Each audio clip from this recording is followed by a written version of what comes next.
не везет. Однажды прихожу домой из школы.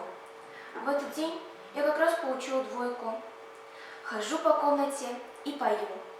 Пою и пою, чтобы никто не подумал, что я двойку получил. А то еще будут спрашивать: а почему ты такой мрачный?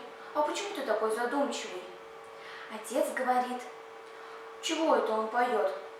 А мама говорит: настроение, наверное, у него хорошее, вот и поет. Отец говорит: наверное, пятерку получил, вот и весело человеку. Всегда весело, когда какое-нибудь хорошее дело сделал. Как я это услышал, еще громче стал петь.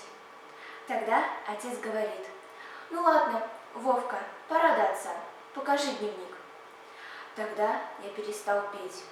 Зачем? Говорю. Я вижу, говорит отец, тебе очень хочется дневник показать. Берет у меня дневник и видит двойку. И говорит: удивительно, получил двойку, так еще и поет. Что он, с ума сошел? Ну-ка, Вовка, иди сюда, у тебя случайно нет температуры?